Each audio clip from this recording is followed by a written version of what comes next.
Pertamanya saya mengucapkan terima kasih kepada semua media yang hadir pada hari ini dan juga TikTokers yang saya kira ramai pada hari ini.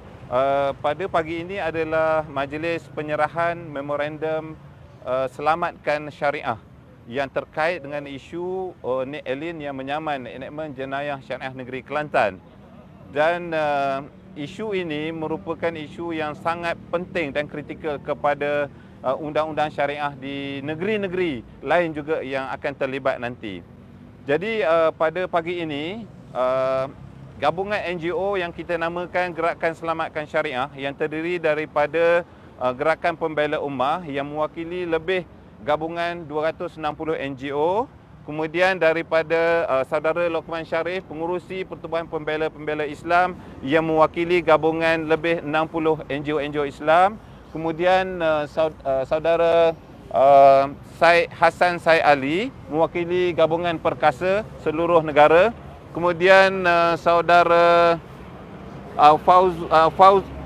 Faizwan yang mewakili GAMIS, Gabungan Mahasiswa Islam, dan juga gabungan-gabungan NGO yang lain yang bersama pada hari ini.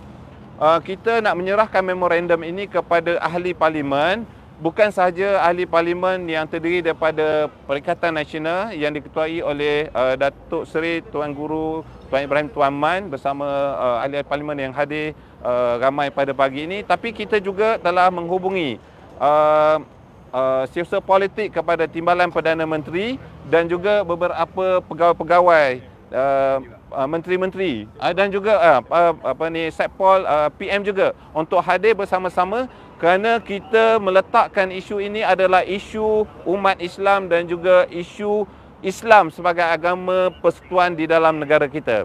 Jadi pada pagi ini kita buat satu penyerahan kepada semua ahli parlimen untuk memberikan suatu isyarat kepada ahli parlimen seluruh negara supaya isu syariah ini mesti diutamakan dalam perbincangan di parlimen pada hari ini kerana kes dan keputusan yang berkait dengan kes Nik Alin menyaman enakmen jenayah syariah negeri Kelantan ini akan dibuat pada 20 hari bulan di Istana Kehakiman Putrajaya. Dan kita juga nak memaklumkan bahawa satu sidang media yang terkait dengan satu perhimpunan juga yang kita akan tentukan pada sidang media yang kita akan buat nanti. Jadi oleh sebab itu saya menyeru semua pihak media memberikan perhatian kepada isu ini dan juga TikTokers tolong buat promosi yang hebat kepada isu ini kerana isu ini penting kepada Islam sebagai agama persekutuan dalam negara kita dan juga enakmen jenayah syariah negeri-negeri yang terkait dengan perkara ini. Jadi untuk sedikit info berkaitan dengan legal, saya serahkan kepada Tuan Lokman Sharif selaku juga peguam dan juga pengurusi Pertubuhan Pembela untuk memberikan sedikit pencerahan kepada pihak tuan-tuan media semua. Assalamualaikum warahmatullahi taala wabarakatuh. Maaf, saya perkenalkan diri saya Lokman daripada Pembela. Saya ingin mengucapkan terima kasih kepada Datuk Tuan dan YB lain kerana sudi hadir pada hari ini untuk menerima memorandum pada hari ini. Secara ringkasnya, kes ini bermula dari 2021, kes Iki Putra berkenaan dengan jenayah syariah. Secara ringkasnya, mengikut kes tersebut, selepas ini negeri-negeri tidak ada kuasa untuk menggubal undang-undang yang berkaitan dengan jenayah, termasuklah jenayah syariah. Jadi itu yang merupakan satu cabaran bagi kita. Kalau kita tidak mengambil kalau kita tidak prihatin, kalau kita tidak ambil maklum, lama kelamaan undang-undang jenayah syariah kita kesalahan-kesalahan seperti khalwat, seperti tidak puasa bulan Ramadan dan sebagainya tidak boleh lagi digubal oleh negeri-negeri. Maka sebab itu kita perlu mengadakan satu penyelesaian, dan penyelesaian ini insya-Allah kami akan bentangkan, terutamanya mungkin kita kena pindah perlembagaan kita kelak nanti. Ini satu proses yang kita tunggu, dan kita tunggu juga keputusan dalam kes Nik Alin bagaimana Mahkamah Persekutuan menentukan terhadap kesalahan jenayah ini. Baik. Silakan Tuan Syed sedikit untuk memberikan. Assalamualaikum warahmatullahi wabarakatuh. Terima kasih kepada YB sebahagiannya dapat hadir pada pagi ini untuk menerima memorandum daripada gerakan Selamatkan Syariah. Gerakan ini adalah gabungan NGO-NGO yang disebutkan tadi. Kita namakan Gerakan Selamatkan Syariah.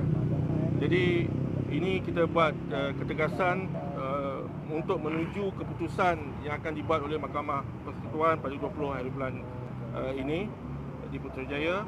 Jadi sebab tu kita meminta semua MP-MP Melayu terutamanya untuk bercakap dengan lebih tegas di Parlimen, membawa usul-usul yang berkaitan dengan isu ini, kalau boleh terus kepada ke bawah duli yang di Pertuan Agong.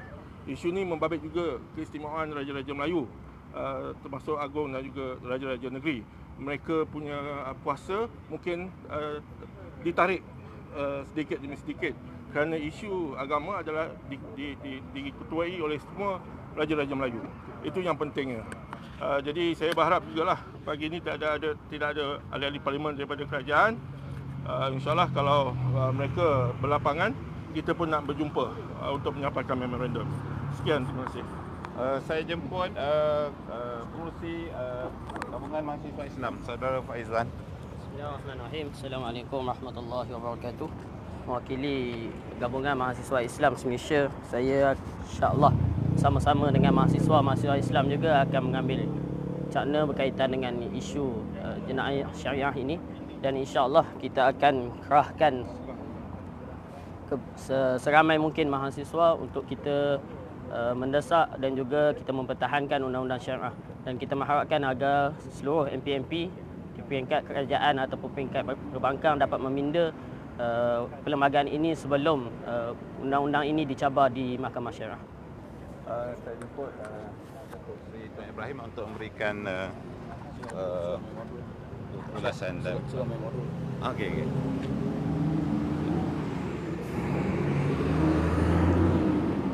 Ini kandungan memo, nanti kita akan bagi pada media semualah. Memo ini. Buka. Oh.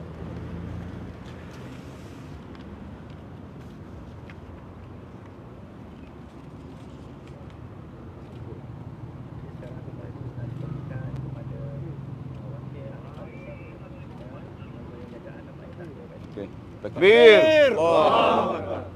Takbir! Takbir! Okay, bismillahirrahmanirrahim. Assalamualaikum warahmatullahi wabarakatuh. Terima kasih Cikgu Zai dan semua kepimpinan daripada Gamih, daripada pembela, perkasa dan semua ahli-ahli parlimen yang dapat bersama pada pagi ini. Saya telah menerima mewakili semua ahli-ahli parlimen memorandum Gerakan Selamatkan Syariah. Daripada Gerakan Selamatkan Syariah merupakan salah satu badan yang telah pun nyatakan tadi, yang terdiri pada ratusan NGO. Kita telah meneliti isu ini secara dekat, dan ahli-ahli parlimen kita pun telah membawa dalam perbahasan di peringkat parlimen, termasuk mendesak Menteri Agama untuk campur tangan ataupun menjadi pencelah kepada perbicaraan waktu dibicarakan pada 20 bulan nanti. Dan kita duka cita, kita lihat tindakan yang dibuat oleh pihak kerajaan sangat perlahan, hampir tidak kedengaran. Walaupun isu ni sangat besar, kita kena faham Mahkamah Syariah ni diwujud bersama dengan sistem Islam itu sendiri. Bila Allah Ta'ala turunkan Islam, bersamanya ada peraturan, ada undang-undang. Dia bukan berpisah. Jadi oleh kerana itu sebarang elemen untuk mengganggu gugat perundangan Islam, dia merupakan ganggu teras kepada Islam itu sendiri. Sebab tu kita lihat perkara ni perlu dilihat secara serius, sebab kesannya sangat besar. Bukan saja membuang sebahagian undang-undang, tapi dia mengganggu struktur asas perundangan Islam, struktur asas sistem Islam itu sendiri. Sebab itu kalau kita lihat himpunan ia akan dibuat pada 18 hari bulan nanti di Kelantan. 18 hari bulan di Stadium Kelantan, 16 hari bulan di Terengganu, dan kita juga akan adakan himpunan munajat kita pada 20 hari bulan di depan Putrajaya, di Istana Kehakiman di Putrajaya pada 20 hari bulan, untuk kita menyatakan kebimbangan kita. Pertama, tadi ada pihak yang cuba mencabar Bukan soal bicara lagi. Tindakan mencabar undang-undang Islam tu satu tindakan yang sangat biadab, yang tak patut dibuat oleh mana-mana pihak, kerana dia mengganggu hak asas yang telah diturun oleh Allah Subhanahu Wa Taala. Soal menang kalah itu bagi kami nombor 2. Tapi mencabar perundangan Islam itu merupakan satu kesilapan, satu kesalahan yang melibatkan soal akidah, bukan hanya soal syariat. Jadi oleh kerana itu, kita nak supaya isu ni dipahami oleh seluruh rakyat Malaysia, implikasinya. Tadi sebut oleh rakan-rakan tadi, bukan saja bidang kuasa mahkamah, tapi termasuk kuasa raja-raja sebagai penaung kepada undang Islam di seluruh negara-negara persekutuan. Jadi oleh kerana itu, kalau kita lihat, isu ni merupakan satu isu yang akan usaha pihak-pihak tertentu yang cuba melihat sebenarnya untuk mereka test sejauh mana sensitiviti umat Islam. Kes yang melibatkan Iki Putera sebagai contoh. Kemudian dia pergi ke Kelantan walaupun dia tak terlibat dalam apa-apa pendakwaan di mahkamah, tapi dia mencabar seluruh sistem undang-undang Islam. Jadi saya fikir ini di antara perkara besar, dan saya telah pun kami telah menerima memorandum ini, dan insya-Allah kita akan adakan sidang media di parlimen bagi mengangkat memorandum yang telah dibawa. Jadi bagi pihak ahli parlimen, saya ucap terima kasih banyak kepada semua rakan-rakan yang telah pun dapat bersama menyerahkan memorandum ini, dan insya-Allah kita akan bersama-sama mempertahankan syariat Islam insya-Allah. Takbir. Allah. Takbir. Allah. Takbir. Allah. Ada apa-apa pertanyaan? Soalan tambahan. Kalau tak ada, kita end lah. Tak ada Okey, semua faham Boleh elok-elok. Okey, insya-Allah. Terima kasih semua kepada media dan juga tiktokers, sebarkan seluas-luasnya. Cuma saya sikit lagi rasa nak lahir rasa duka cita, tak ada wakil kerajaan. Sepatutnya Perdana Menteri datang ambil, atau paling tidak usaha politik dia. Mesti ada makin daripada Menteri Agama. Sebab isu ni mereka dah hantar surat. Bukan isu pemangkang isu ni. Isu ni isu merentasi parti. Dan bila mereka tak hadir, saya rasa sangat duka cita lah. Dan saya harapkan dapat memorandum dapat juga diserah kepada pihak kerajaan dengan apa cara sekalipun. Terima kasihlah. Pihak NGO dah hantar surat. Ini wartawan mana? Ni ya, mereka dah hantar. Call pejabat PM dan juga Timbalan Perdana Menteri Pegawai untuk hadir bersama-sama. Tapi tak ambil. Utama tak berminat Okey, terima kasih. Terima kasih sama-sama. Tak ada apa ya? Tak ada salah, okey. Okey, terima kasih semua. Terima kasih. Terima kasih.